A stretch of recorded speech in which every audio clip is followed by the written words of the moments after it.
Voter তালিকা থেকে নাম বাদ যাবার প্রতিবাদে আজও মালদা জেলার একাধিক প্রান্তে রাস্তা অবরোধ। কোথাও টায়ারে আগুন জ্বালিয়ে আবার কোথাও বাঁশ ফেলে চলছে অবরোধ কর্মসূচি। এদিন মালদহের ইংলিশ বাজার বিধানসভা কেন্দ্রের যদুপুর 1 নম্বর গ্রাম পঞ্চায়েতের যদুপুর হাই স্কুল মোড়ে জাতীয় সড়ক অবরোধ করে বিক্ষোভ দেখান গ্রামবাসীরা। গ্রামবাসীদের অভিযোগ, তারা বৈধ ভোটার অথচ তাদের নাম ডিলিট করা হয়েছে। এরই প্রতিবাদে তারা রাস্তা অবরোধ করে বিক্ষোভ দেখাচ্ছেন। অন্যদিকে ইংলিশ বাজার বিধানসভার পাশাপাশি মালদহের মানিকচক বিধানসভা কেন্দ্রের রাস্তায় টায়ার জ্বালিয়ে চলছে অবরোধ কর্মসূচি। মানিকচক স্ট্যান্ডে আন্দোলনে সামিল এলাকার কয়েকশো মহিলা পুরুষ। আমরা সর্বপ্রথমে বলতে চাই, আমরা ভারতবর্ষের মানুষ। এই নির্বাচন কমিশনার এক পক্ষ দালালি করছে, বিজেপির দালালি করছে এই পশ্চিমবঙ্গে। পুরাতন মালদার মানুষ, ওল্ড মালদার মানুষ, আমরা সবাই মিলে এর প্রতিবাদ জানাই। এসআইআর এর নামে যেইভাবে এই নির্বাচন কমিশনার নির্যাতন কমিশনের নামে পরিণত হয়েছে, নির্যাতন কমিশনার মতো করে এই বাংলার মানুষ, এই মঙ্গলবাড়ি অঞ্চলের মানুষ, ওল্ড মালদার ব্লকের মানুষ কে আজকে এই নির্বাচন কমিশনার এআই মাধ্যম দিয়ে আজকে ভোটার লিস্টে নাম তুলছে। এআই বাংলা বোঝে না, এআই কিন্তু হিন্দু মুসলিম বোঝে, এআই কিন্তু বাংলা বুঝছে না। আজকে এলাকার মানুষ আমরা সাদা কাফন নিয়ে এসেছি। আমরা নির্বাচন কমিশনারকে বলতে চাই, জেলা প্রশাসনকে বলতে চাই, সাদা কাফন নিয়ে এসেছি। আমরা মরতে হয় মরবো, কিন্তু আমরা ভারতবর্ষের মাটিতে আছি, থাকবো। এলাকার মানুষের যেসব ভোটারগুলোর নাম বাদ গিয়েছে, অবশ্যই তাদের নাম আমরা তুলে উদ্ধার করার এই দাবি জানাই। আর আমাদের মালদার প্রশাসনকে বলবো, আমাদের নির্বাচন কমিশনের প্রশাসনকে বলবো, আমরা ভারতীয়, আমরা ভারতবর্ষ জিন্দাবাদ বলতে ভয় পাই না। ভারতবর্ষ জিন্দাবাদ। Ganesh Kumar high high. আমার নাম বাপি, আমি সাধারণ এই লোকাল ছেলে, এই গ্রামের জলঙ্গা গ্রামের আমি বাসিন্দা। আমার এলাকায় 53 নম্বর বুথে প্রায় 50% বাদ হয়ে গেছে। এলাকার একটা ভোটার, কিন্তু আমাদের দেখা গেছে যে আমাদের উগরিটোলা 121 নম্বর বুথে, সেটা উগরিটোলা 121 বুথ নম্বর না, পুরো সারা পশ্চিমবাংলাতে একই কন্ডিশন, মুসলিমকে টার্গেট করে এটা নাম বাদ দেওয়া গেছে। প্রত্যেক বুথে আমাদের 121 বুথে 167টা বৈধ ভোটার বাদ গেছে। আর যাদের একটা পরিবারে 5টা ফ্যামিলি আছে, তার মধ্যে 4টা ঠিক আছে, একটা অবৈধ ভোটার কি করে হয়? এটা গণেশ কুমারকে জবাব দিতে হবে। কি করেছেন আপনারা আজকে? কি করেছেন আপনারা? আজকে আমরা পথ অবরোধ করেছি। এটা আমাদেরকে ডিএম সাহেবকে আমাদেরকে জানাতে হবে যে এটা বাদ কি করে গেল। বৈধ ভোটার যারা থাকে তাদের লিস্টের জন্য নাম আসুক। ডিএম সাহেব না আসলে আমরা অবরোধ তুলছি না। পুলিশকে কিছু বলছে? আমরা কোনো মানে অশৃঙ্খলা আমরা চাই না, আমরা শান্তশিষ্টভাবে করছি। স্যারের সঙ্গে, অফিসারের সঙ্গে কথা বলেছি, উনি বলেছেন আমরা এমনি জরুরি যেটা আছে গাড়ি, আমরা ওদেরকে পাস করে দিচ্ছি। আমাদের কোনো তার মধ্যে কোনো অসুবিধা নাই। আমাদের ভোটার ছিল 1446, তার মধ্যে 622টার মধ্যে 167টা বাদ হয়েছে, যেটা বৈধ ভোটার। যার ফ্যামিলিতে 5টা ভোটার আছে, তার মধ্যে 4টা ঠিক আছে, একটা অবৈধ ভোটার কি করে হয় এটা আমাদেরকে জানাতে হবে গণেশ কুমারকে। একদম 100% করা গেছে। কেন আমাদের বুথে যেটা আমরা একটা মেম্বার হয়ে আমরা লিঙ্কেজ মিলিয়েছি, অনেকটা বৈধ ভোটারের মানে কোনো লিঙ্কেজ নাই, কোনো ডকুমেন্ট নাই, তাদেরও নাম কিন্তু উঠে গেছে। কিন্তু আমাদের বুথে 622টার মধ্যে 622টাই মুসলিম আছে। সবাই আন্ডার অ্যাডজুডিকেশন ছিল, আন্ডার অ্যাডজুডিকেশন আছে। আর আপনার 167টা বাদ গেছে, সবটাই মুসলিম।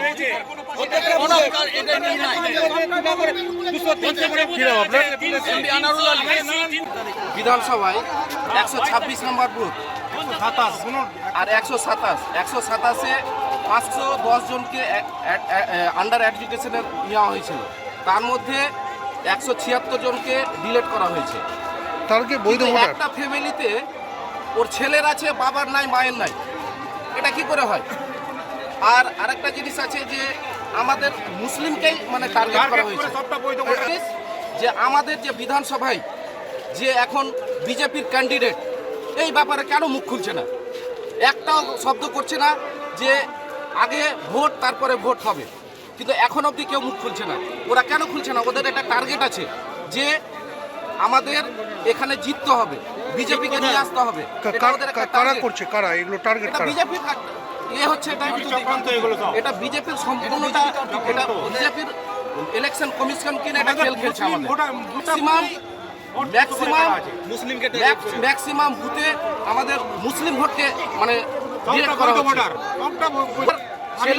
বাবার আছে, ছেলের নাই, ছেলের আছে, বাবার নাই, এটা কি করে হয়? আমরা চাই যে যারা বৈধ ভোটার তাদেরকে ভোটার লিস্টে নথিভুক্ত করতে হবে। এটাই আমাদের মানে না হয়, আর এই জিনিস না হলে আমরা মানব না। বলছি 18 বছর থেকে ভোট দিয়ে আসছে, তার নামটা কি করে বাদ চলে যায়? আপনার নাম? আমার নাম রবিউল করিম। আন্দোলন লাগিয়েছি কেন কি সারা জীবন আমরা ভোট দিয়ে আসলাম। 2002 লিস্ট দেখতে চলো দেখালাম, 2025-এর দেখতে চলো দেখালাম, আবার বলছে কি ভোট হবে না, ভোট থেকে নাম বাতিল হয়ে আছে। এটা চাই আমরা। হ্যাঁ, ভোট দেওয়া আছে, আমাদের পৌরসভা দেওয়া আছে, অঞ্চলের দেওয়া আছে, সবই দেওয়া আছে। তার ভিতরে মানে নাম কি করে বাতিল আছে? এটা যদিপুর হাই স্কুলে। আমরা চাই কি আমাদের ভোট থেকে কিসের জন্য নাম বাতিল হলো? আমরা ওটা এসআইয়ের ফর্ম চাই কি ভালো হোক। কতজনের নাম বাদ হয়েছে? ওই 400 জনের কাছে। আমার নাম কাইয়ুম শেখ।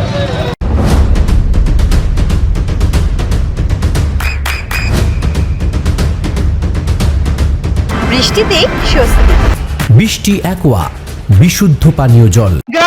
অঞ্চলের বিভিন্ন 7 থেকে 8টা গ্রামের মানুষ, যেগুলো সবই সংখ্যালঘু অধ্যুষিত মানুষ, সবাই রাস্তায় এসে জড়ো হয়েছে। কারণ হচ্ছে এসআইআর এর নামে সংখ্যালঘু মানুষদের নাম বাদ দিয়ে দেওয়া হচ্ছে। যাদের গণেশ কুমার নির্বাচনী কমিশনার উনি বলেছিলেন যে যাদের ভোটার লিস্টে নিজের নাম আছে 2002-এ, বাবার নাম আছে 2002-এ, দাদুর নাম আছে 2002-এ, তাদের কোনো ডকুমেন্টস লাগবে না, তাদের নাম এমনিতেই ভোটার লিস্টে থাকবে। কিন্তু পরবর্তীতে দেখা গেল তারা এরা লজিক্যাল ডিসক্রিপেন্সি এবং জাজদের সামনে ফেলে দেওয়া হয়েছে সমস্ত ভোটারদের, এবং এখন 50% করে নাম বাদ দিয়ে দেওয়া হয়েছে। আমাদের এখানে 153 নম্বর ভোটে 50% 279টা ভোট বাদ দিয়ে দেওয়া হয়েছে। তাদের বৈধ কাগজপত্র থাকা সত্ত্বেও তারা এখানে প্রায় অনেকদিন থেকে 100-150 বছর ধরে বসবাস করছে। এই কারণে এইসব এলাকার সমস্ত মানুষ এখানে এসে জড়ো হয়েছে। সেই নির্বাচন কমিশনের কাছে আমাদের দাবি, এই সমস্ত ভোটারদের যাদের বাদ দেওয়া হয়েছে তাদের অবিলম্বে ভোটার লিস্টে নাম ঢোকাতে হবে। অবশ্যই বৈষম্যমূলক ভাবে করেছে।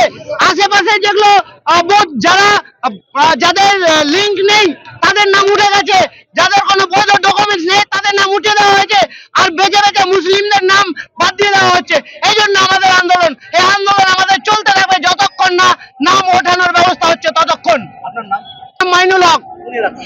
আমি 153 বুথের মঙ্গলবাড়ি অঞ্চল। আপনার সন্তানের উজ্জ্বল ভবিষ্যতের সঠিক দিশা JRS public school. JRS public school, যেখানে শিক্ষা এবং আনন্দ একসাথে। JRS public school has an excellent team of teachers for the holistic development of your child. আপনার সন্তানের উজ্জ্বল ভবিষ্যতের একমাত্র ঠিকানা জেআরএস পাবলিক স্কুল। আপনি কোথায় ইনভেস্ট করবেন, কেন করবেন বুঝতে পারছেন না তো? সঠিক গাইডলাইন পেতে আজই আসুন নদিয়ার চাকদাতে নিবেদিতা প্রাইভেট লিমিটেডে। Nivedita private limited, marketing and distribution service. Balcony বা সিঁড়ির রেলিং, মডিউলার কিচেন বা ড্রয়িং রুম, এক কথায় আপনার স্বপ্নের বাড়িকে করে তুলুন আরো সুন্দর। Chakdah ply centre, gorgeous look বা কোয়ালিটি সবে 3 নম্বর 1 Chakdah ply centre. Chakdah ply centre, KBM, Chakdah, Nadia. হোমওয়ার্কটা করেছো? হ্যাঁ স্যার। এ বাবা, ভুল করেছো কেন? চোখে কেমন ঝাপসা দেখছি, লিখতে আর পড়তে খুব সমস্যা হচ্ছে। চাকদার মডার্ন অপটিক্স থেকে ভালো চোখের ডাক্তার দেখিয়ে নাও। প্রতিদিন প্রকৃত চোখের ডাক্তার ও দৃষ্টি বিশেষজ্ঞ মডার্ন অপটিক্স চাকদহে। নদিয়া জেলার সবথেকে বড় বিল্ডার্স চাকদার মা মনসা বিল্ডার্স, রড ও সিমেন্টের পাইকারি ও খুচরো বিক্রেতা।